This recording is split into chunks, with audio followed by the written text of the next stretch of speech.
السلام عليكم ورحمة الله.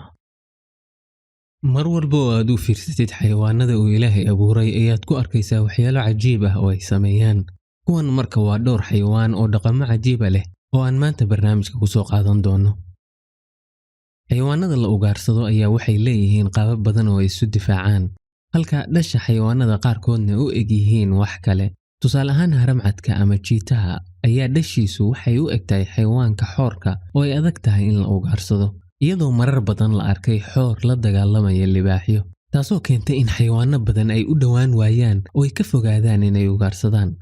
haddaba u ekaanshaha dhasha haramcadka ayaa waxay fududaysay in xayawaanada qaarkood ay ka fogaadaan oo aysan dilin dhashaas. xayawaan kale oo qaab cajiib ah dhashiisu uga fogaato in la ugaarsado ayaa ah guumays ku nool labada Maraykan.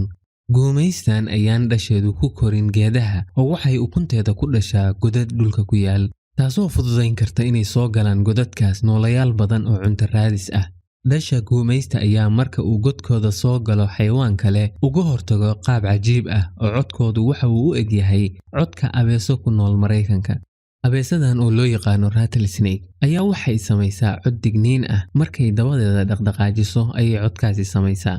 abeesadan ayaa markii ay cidi u soo dhawaato dabadaasi ruxruxda oo codkaasi samaysa si ay digniin u siiso cidaas ku soo dhawaatay. haddaba guumaystan dhasheeda ayaa dhawaaqoodu wuxuu u eg yahay codka abeesadaas sunta leh. dhagayso labada cod oo abeesada iyo guumaystu sameeyaan oo isbarbar dhig.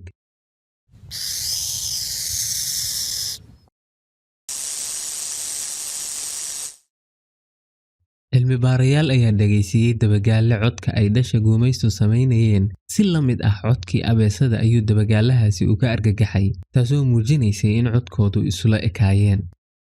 noolo kale oo si la yaab leh ula dagaalama cidda soo weerarta ayaa Ingiriiska loo yaqaanaa sea slug. cilmi baarayaal Jabaaniis ayaa waxay arkeen noolahan oo madaxiisu ka go'ay jirkiisa intiisa kale, laakiin muusan dhiman oo madaxa ayaa caadi u soconayay oo cunto cunayay. cilmi baarayaashan ayaa waxay sheegeen inay dhici karto markii ay parasite jirkiisa buuxiso oo noolahaasi madaxiisa ka gooyo jirkiisa inta kale, taasoo u sahlaysa inuu ka badbaado cudurkii jirkiisa haleelay. wuxuu sidaan oo kale uga badbaadi karaa noolayaasha raba inay ugaarsadaan maadaama uusan xawaarihiisu dheerayn. shimbiruhu waxay ka mid yihiin xayawaanada ugu maskaxda badan, iyadoo tijaabooyin la sameeyay loogu ogaaday in tukaha oo kale uu awood u leeyahay in markii uu arko weel ay biyo ku jiraan oo uusan gaari karin, ay dhagxaan afka ku soo qaataan oo ku dhex tuuraan weelkii si biyuhu kor ugu soo kacaan. iyadoo shimbiraha qaarkoodna la soo ogaaday in markii ay muraayad isku arkaan ay garanayaan in wax muraayadda ka muuqda ay iyagu yihiin, halka xayawaano badan aysan awood u lahayn inay isgartaan markii ay muraayadda iska arkaan. haddaba shimbiro ku nool Australia ayaa lagu arkay dhaqan cajiib ah oo aan dadka mooyaane xayawaan kale lagu arag. shimbirahaas ayaa waxaa la sheegay inay dabka isticmaalaan. shimbiraha wax ugaarsada ayaa waxaa horey loo yaqaanay in qaarkood markii ay arkaan meel uu dab ka kacay ay soo aadaan.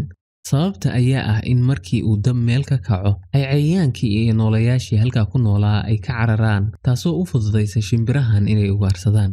laakiin shimbirahan Australia ku nool ayaa waxaa lagu arkay dhaqan cajiib ah oo waxay adeegsadaan dabka.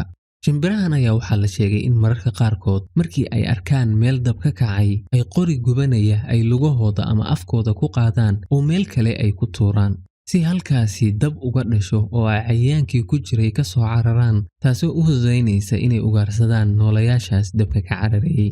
shimbirahan dabka dhaliya ayaa waxaa boqolaal sano taariikhdooda hayay dadka asalka ah ee Australia loogu yimi, iyadoo ay xaqiijiyeen dabdamisyaal gobollada Australia ka shaqeeya inay arkeen dab ay huriyeen shimbirahaas.